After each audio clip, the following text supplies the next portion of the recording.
Bismillahirrahmanirrahim. Assalamualaikum warahmatullahi wabarakatuh. Salam, namo buddhaya, Om Swastiastu, Rahayu, salam kebajikan, Sampurasun. Selamat siang, salam sejahtera untuk kita semua.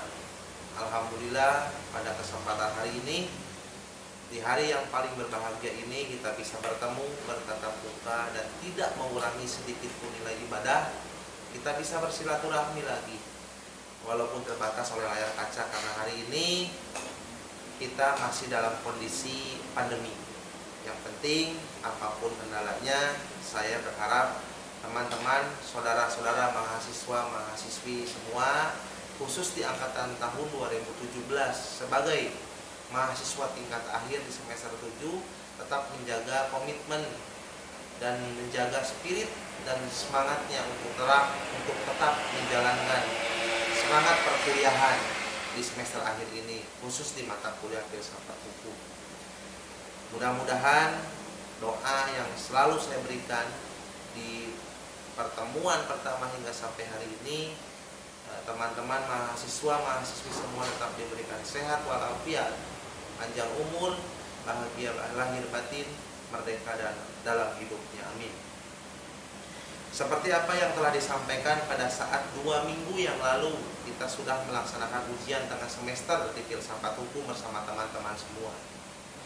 Bahkan pelaksanaan ujian tengah semester di 2 minggu yang lalu, kita menggunakan metode lisan di Zoom meeting. Sungguh sangat keren. Lisan di Zoom meeting, satu persatu saya tanya dalam persoalan filsafat hukum di 2 atau 3 minggu ke belakang. Tapi alhamdulillah semuanya telah lancar, walaupun ada remedial sedikit demi sedikit yang didapatkan oleh teman-teman mahasiswa, tapi bukan berarti tidak memunculkan nilai. Kalau nilai itu pasti ada. Itu hanya untuk sebatas uji tes case saja kepada teman-teman semua. Dari pertemuan pertama hingga sampai UTS seperti apa. Dan hari ini, di minggu yang lalu kita sudah bahas lagi bahwa metode perkuliahan pasca UTS, evaluasi UTS di minggu yang lalu sudah dilaksanakan.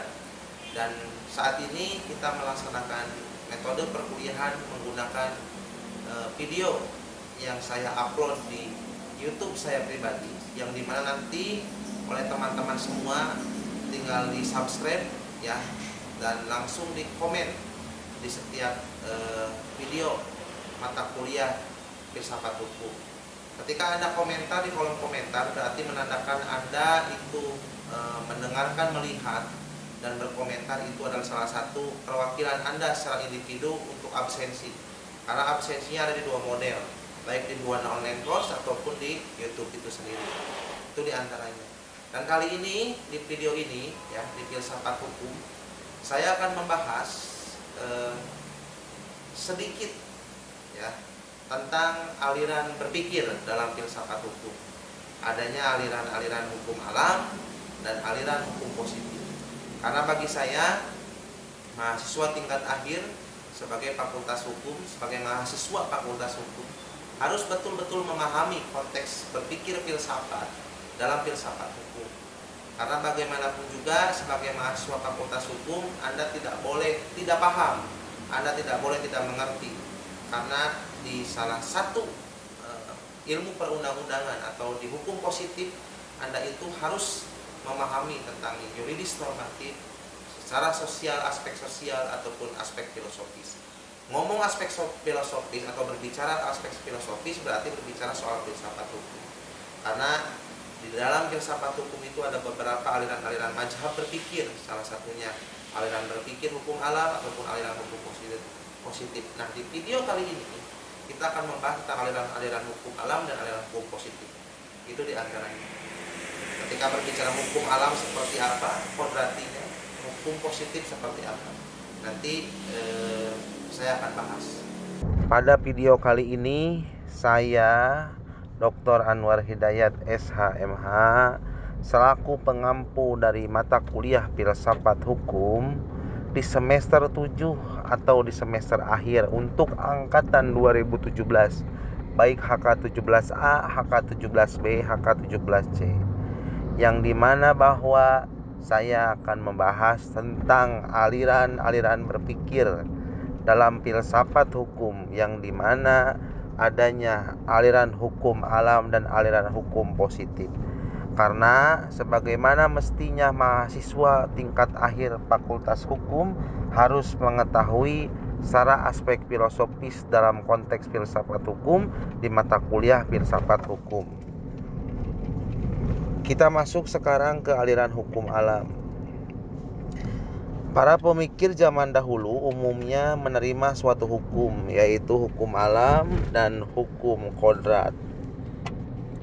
Yang dimaksud dengan hukum alam atau hukum kodrat, hukum alam ditanggapi tiap-tiap orang sebagai hukum oleh sebab menyatakan apa yang termasuk alam manusia sendiri, yaitu kodratnya.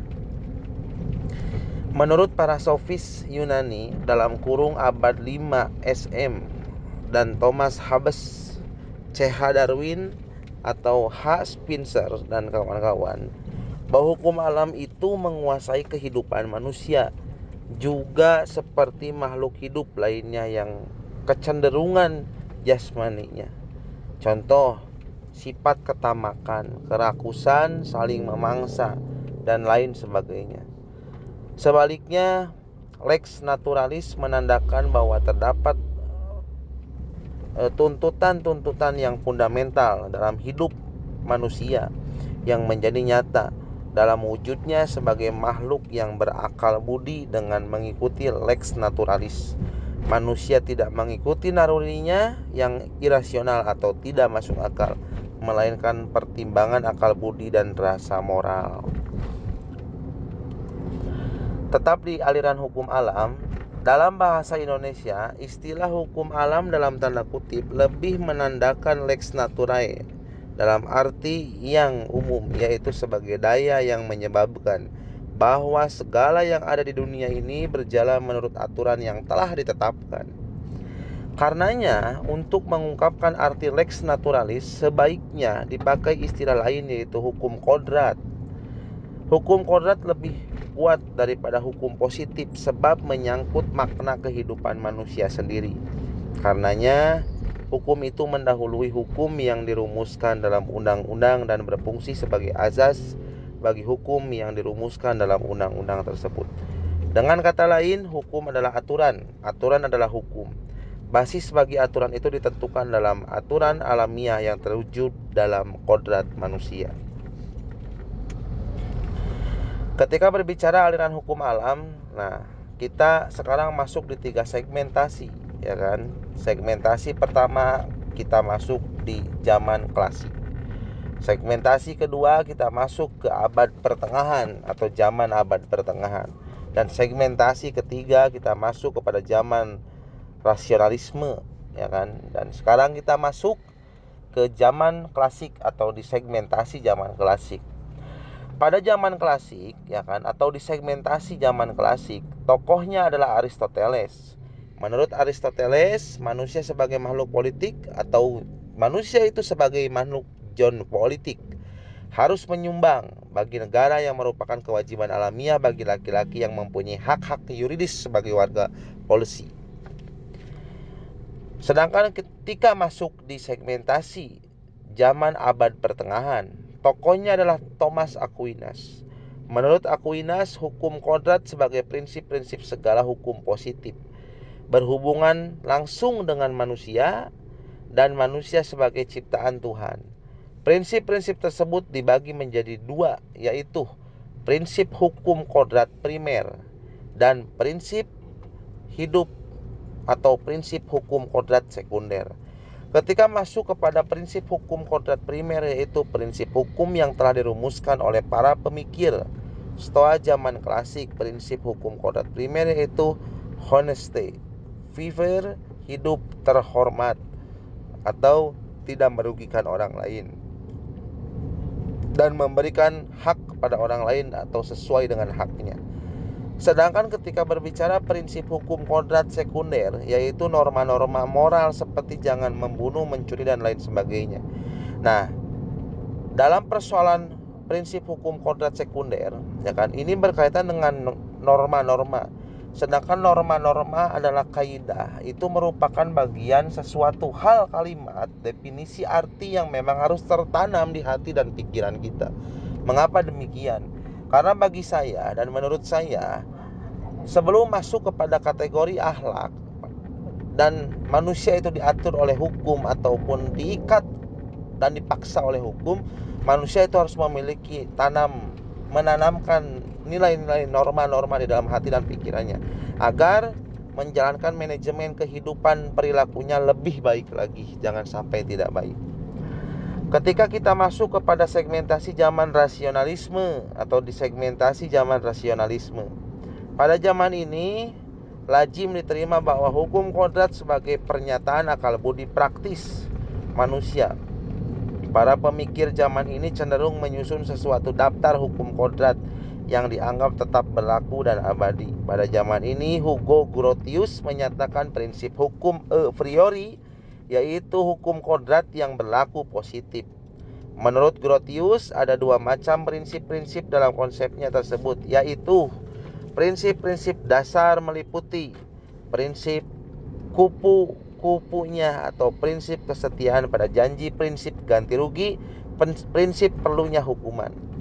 Sedangkan prinsip-prinsip yang melekat pada subjek hukum meliputi hak atas kebebasan, hak untuk berkuasa atas orang lain, hak untuk berkuasa sebagai majikan, hak untuk berkuasa atas milik. Nah, dan keempat, di segmentasi keempat, tambahannya ya, di segmentasi awal abad ke-20, ya kan. Pada awal abad ini beberapa pemikir berusaha lagi untuk menyusun suatu daftar hukum kodrat, di antaranya Meissner. Menurut Meissner, hukum kodrat sama dengan prinsip-prinsip dasar bagi kehidupan sosial dan individual.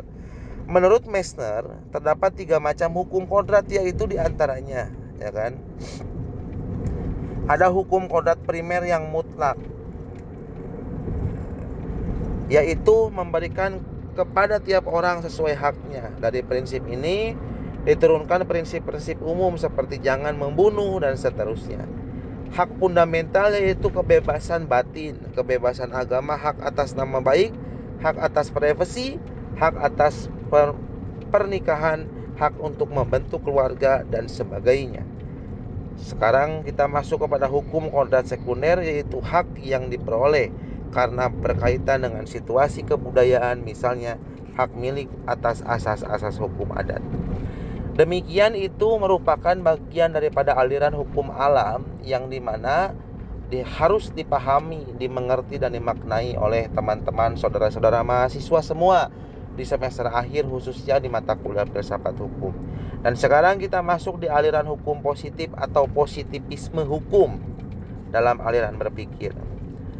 Nah, menyinggung tentang aliran hukum positif dimulai dengan pertengahan kedua abad ke-19. Positivisme menjalar ke dalam segala cabang ilmu pengetahuan sosial, termasuk ilmu pengetahuan hukum. Ia berusaha untuk mendepak pertimbangan-pertimbangan nilai-nilai ilmu jurisprudensi dan membatasi tugas ilmu-ilmu ini pada analisa dan mendobrak tatanan hukum positif. Para positivis mengajarkan bahwa hukum positiflah yang merupakan hukum yang berlaku, dan hukum positif di sini adalah norma-norma yudisial yang dibangun oleh otoritas negara. Nah, kali ini ketika menyinggung persoalan aliran berpikir hukum positif atau positivisme hukum, bahwa segala sesuatu yang dipikirkan atau dianalisa harus berdasarkan rujukan hukum positif. Hukum positif ini sederhana, bahwa pemikiran saudara itu, ya kan, segala sesuatunya yang tercantum dan terdokumentasikan melalui naskah. Berarti segala sesuatunya kita adalah penganut mazhab positivisme yang memang semuanya adalah tertulis, ya kan? Itu diantaranya. Sehingga berbicara aturan tertulis yang terdokumentasikan melalui naskah ini memiliki kekuasaan dan kepentingan penuh sebagai otoritas yang ada di negara, yang dimana adanya dan terjadinya pemisahan kekuasaan, ya kan, antara yudikatif, eksekutif, dan legislatif. Itu segala bentuk contoh kecilnya. Nah, Sekarang dalam positivisme hukum ada dua bentuk, yaitu positivisme yuridis dan positivisme sosiologis. Dalam positivisme yuridis, dalam perspektif positivisme yuridis, hukum dipandang sebagai suatu gejala tersendiri yang perlu diolah secara ilmiah. Tujuan positivisme yuridis adalah pembentukan struktural tersendiri yang perlu diolah secara ilmiah. Tujuan positivisme yuridis adalah pembentukan struktural rasional atau masuk akal, sistem yuridis yang berlaku. Prinsip-prinsip positivisme yuridis adalah hukum adalah sama dengan undang-undang. Hal ini didasarkan pemikiran bahwa hukum muncul berkaitan dengan negara, sehingga hukum yang benar adalah hukum yang berlaku dalam suatu negara. Tidak ada hubungan mutlak antara hukum dan moral. Hukum adalah ciptaan para ahli hukum belaka. Hukum adalah suatu closed logical system. Untuk menafsirkan hukum tidak perlu bimbingan norma sosial, politik, dan moral, melainkan cukup disimpulkan dari undang-undang. Tokohnya adalah R. von Jering dan John Austin. Analytical Jurisprudence. Sedangkan ketika berbicara positivisme sosiologis, dalam perspektif positivisme sosiologis, hukum dipandang sebagai bagian dari kehidupan masyarakat. Dengan demikian, hukum bersifat terbuka bagi kehidupan masyarakat. Keterbukaan tersebut menurut positivisme sosiologis harus diselidiki melalui metode ilmiah. Tokohnya adalah Auguste Comte, 1789 sampai 1857, yang menciptakan ilmu pengetahuan baru sosiologi.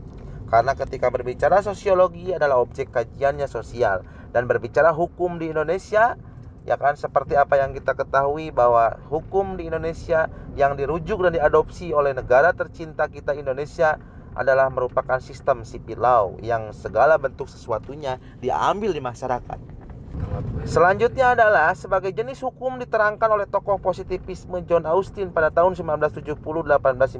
Menurut dia, hukum diadakan menjadi dua. Hukum Allah merupakan suatu moral hidup daripada hukum dalam arti sejati.